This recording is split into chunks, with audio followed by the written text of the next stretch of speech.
Danияr, if we talk about the new geopolitical reality in the Central Asia, what are the main factors that shape the changing paradigm of relations and of the challenges for the region in the last, let's say, 2-3 years? Yeah, it's a good question, and I think there are plenty of factors which actually could lead us to say that we face a new geopolitical reality in Central Asia. First of all, it stems from the fact that the oil prices are getting low, and our economy is being affected by the structural changes we see in the energy market during last years, which is about the shale revolution as well. In terms of security and in terms of hard politics, we see that Afghanistan is again returning back to the agenda, because after the Ukrainian crisis, Central Asian states mostly were focused on this crisis, but there is now news that ISIS is gaining foothold in Afghanistan and in Pakistan. So that is why we should again return back to this issue, and it creates a new momentum of the cooperation between Central Asian states, and it creates a new stimulus for cooperation between world powers such as Russia, China, and US as well. And there is another fact, which is the Eurasian Economic Union. It was in 2015 we signed a Eurasian Economic Union. But you know, there is some important thing that before the Ukrainian crisis and after the Ukrainian crisis had been occurred, the two different realities had been emerged in the region, in the Eurasian region. When we were trying to establish the Eurasian Economic Union in 2011, we were considering that our relations with the West and with all the states, with all the other regions would be the same, would be in the normal shape. But after the Ukrainian crisis and after the sanctions against Russia, we are reconsidering our approach to other states, and Russia is reconsidering its relations with the West. So that is why we should definitely consider that we are living in a new environment, and it is affecting very much the economic viability of the Eurasian Economic Union, and it is one of the tests we see now the Union is facing.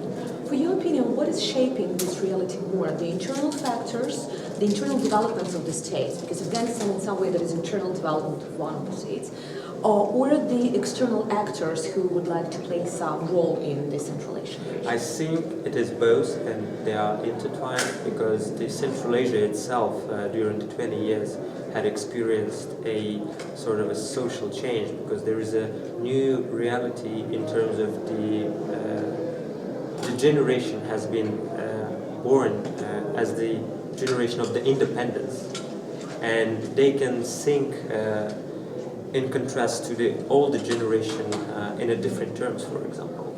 And they regard themselves, first of all, as a Kazakh or as an Uzbek, not as a sort of a part of the Central Asian region or the Eurasian region. And there are, of course, external factors, which we know the China comes with its economic belt of Silk Road, which is really active in the region, and while our economy is getting worse or we have troubles, we are more sort of becoming dependent on Chinese investments and Chinese projects.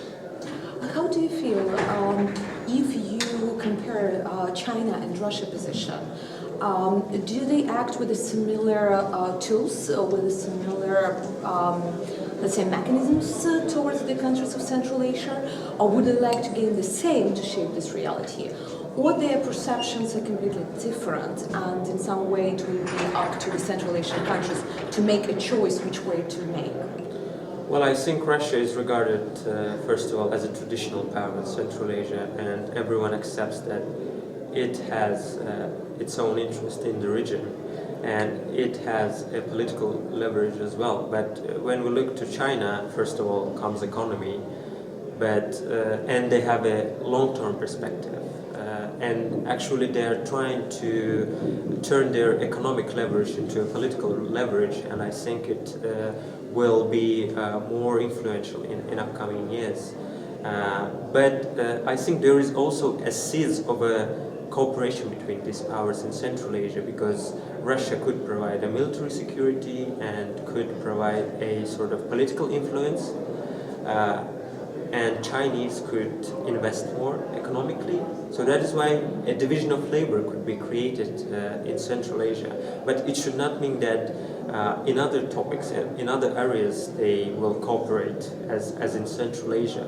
But at least there is a potential to cooperate, because both powers are interested in stability in Central Asia, and this is one of the common denominators which makes an appealing case for both. Do you feel that with the withdrawal of the US forces from Afghanistan, the role of the US and the interest of the US in the Central Asian countries will decrease significantly? Well, there is a serious concern that after the withdrawal of the US forces, the Afghanistan issue, security issue, will deteriorate. And that is why, for example, Afghanistan is now again rethinking the presence of US forces. Ashraf Ghani Ahmadzai, I think, will visit Obama, or is there in Washington, and I think they had announced that they will keep the military presence, and they will increase it in numbers. So that is why I think the US military presence is still there, and it should be considered as a factor. But there is sort of a contradictory point, because, you know, the Taliban is fighting against the US military presence. And while we see that Kabul is interested in keeping the US soldiers, it creates a stalemate, because you cannot talk to Taliban if the US forces are there.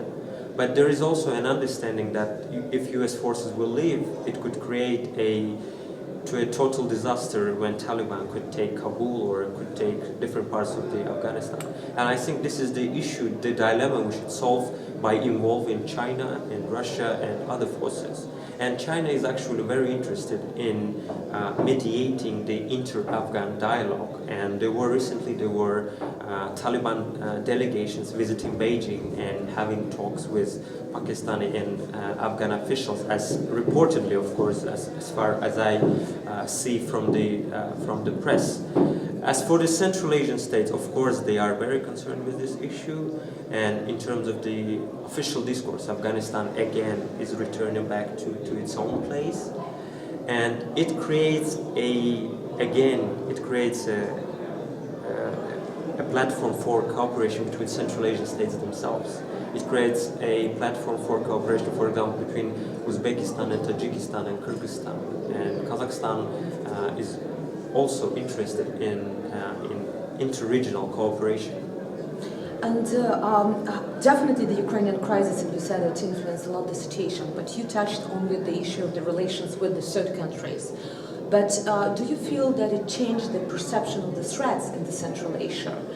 Because many of the Central Asian countries have quite a serious Russian minority, plus military bases, and Baikonur, for example, as well, as can it be any analog to Crimean Black Sea Fleet, for example, what is it at Baikonur or some other places? So do you feel that countries started to be careful about these issues and really perceive them as possible threats for their national security? Well, it's very paradoxical, because in the aftermath of the Ukrainian crisis, the reaction was very sort of alarmistic in Central Asian states, and many of them started to reconsider their foreign security or security perception, because many of the Central Asian states waited this threat from Afghanistan, but then it came from other part of the region. But as the conclusion the states made is that despite the crisis in Ukraine and despite the Russian role, we should again work very tightly with Russia, because, for example, after the sanctions which hit Russia and after the low oil prices which hit Russia, for example, Kazakh economy was affected with it as well, and after the Russian ruble was devaluated, it crucially affected our economy. So that is why we developed an understanding that if our neighbors are weak, we are becoming even weaker. So that is why, in any case, we're working again with Russia. We are not turning our back. But again, we are feeling that we should develop our relations in equal terms with others, such as US, such as EU, such as China. And that is why we feel that multi-vector foreign policy, which Kazakhstan tries to develop within this 20-year perspective, is the real efficient tool which we stick into in the future. And as a conclusion, do you see this new reality as more cooperative or more competitive? Well, I think there is a lot of potential for cooperation. And as I've noted, there could be a cooperation between Russia and China. What will be the role of the US?